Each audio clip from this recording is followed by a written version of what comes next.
Hi, my name is Rakesh Patel, and I'm a civil engineering student at Texas A&M. Today I'd just like to take a little time and share my testimony with you how God brought me to Jesus Christ. It's a testimony of power, of love, and His pursuit. It's not so much that people are pursuing God, but it's God who pursues people. Um, I grew up in East Texas, Jasper, Texas, to be more specific.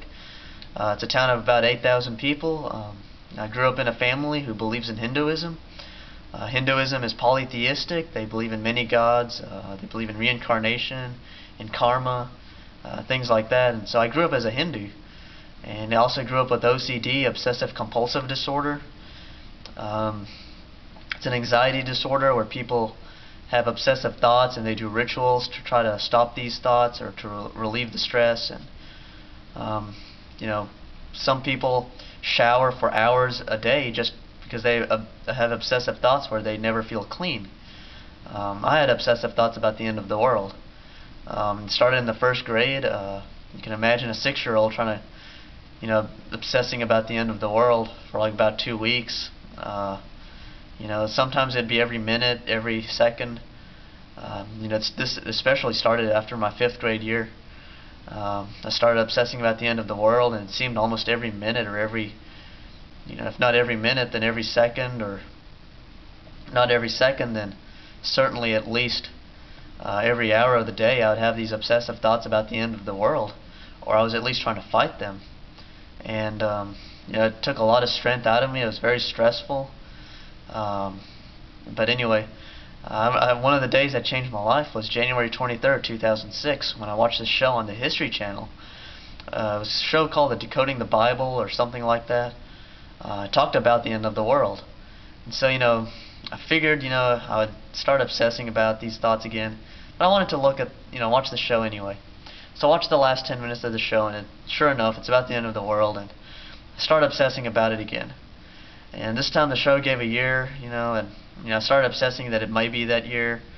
I don't know, but I was just getting depleted of my strength. I couldn't hold on. It seemed I couldn't keep going on my own. I didn't turn to Christ yet, though. I became more religious in Hinduism. I started praying before I ate and things like that. I kind of prayed to God a little bit more, but it wasn't very serious yet. But it just so happened that at the same time we were covering in my 11th grade English class this unit about the Jewish culture. And we had this project to do where we had to look up some questions. And one of the questions we had to look up was, what did the Jews think of the Messiah? And so I kind of had knowledge, brief knowledge of the Jewish religion before, but I went on the internet looking for a more definite answer. And I somehow came across this article how this guy, how he became a Christian. How he as a young kid had prayed the prayer to accept Christ, but I guess he never really got saved because he fell into sin in his college and teenage years, and now he was older and he was just crying out to God he was asking God to have mercy on him for his sins. And it's kind of, I was not looking for this, but it kind of intrigued me. I was like, wow, I'd never seen anything like this before. It kind of took me away a little bit. I continued reading, though, and later on in that article it said Jesus Christ is the only way to heaven. And in 11 years or 17 years of living, I had never seen that before. And so I still remember that day when I saw that, when I read that, it was like God opened my heart to believe it. And I believed it, and I knew that since I was not with Christ, I knew I was in trouble. And so, there was a definite working that God was doing in my heart at that time, from that time on. Before I would sin and I would tell myself, well, it's okay, I'll sin. I'll go to hell, it's okay. I didn't care. Now I knew that if I died, I would definitely go to hell. And there was a real fear that, I was trying to, not die. Just because I knew I would go to hell. And so, there was a real guilt and there was a definite conviction on my heart.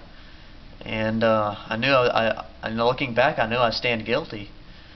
And I was just looking for ways, or finding some way to relieve myself of this guilt and conviction.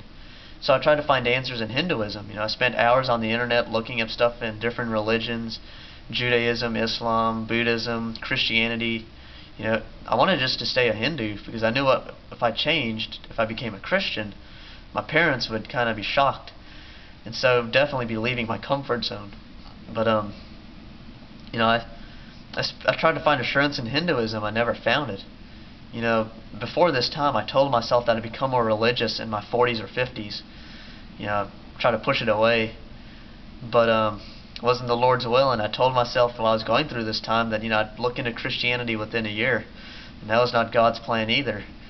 It was just, you know, about 2 months afterward where, you know, there was a heavier presence of guilt on my heart. There was a heavier presence of God, and I couldn't bear it. So I went to my room, and, you know, I felt as if God was prompting me to speak, but I didn't want Him to speak, and so I was trying to keep Him down, but I couldn't do it, and so I just kind of blurted out like, "Jesus, you're my God." And, you know, I didn't know what I did at that. You know, I didn't know what I had exactly done. It was just, you know, I believe that was the day I became a Christian. It's a simple prayer, nothing too fancy, but it was a prayer that changed my life for eternity. You know, and through this all, God was the only one who had His hand upon me. You know, there was no one who kind of verbally witnessed to me or anything like that. I did not consult a pastor. You know, it was just me and God, a type of thing. You know, the glory goes to Him. He did it all. You know, and all I had to do was turn from Hinduism, turn to Him to be saved. And you know, I hope you find this testimony encouraging. That, you know, even if you use just a little bit in someone's life, you know, God can still use it. I'm not saying just use a little or just talk a little bit with people, but I mean, God can still use even a little. And you know, you may not know what's going on in a person's life, but, you know, surely God may be working in them. He definitely was in me. And, you know, no one knew I was going through all this. But you know, 17 years of living and playing video games, you know, watching TV, you know, living in the world, you know, does not compare to 3 years just being a Christian. I would definitely never trade that in. It's definitely been a blessed life, just coming to know Jesus Christ, growing in Him. You know, so I pray that you know, one day, if you have not found Christ, I pray that you would find Christ. You know, it's worth it for eternity. So pray that God will bless your day, and have a good day, and you know, just have a blessed day.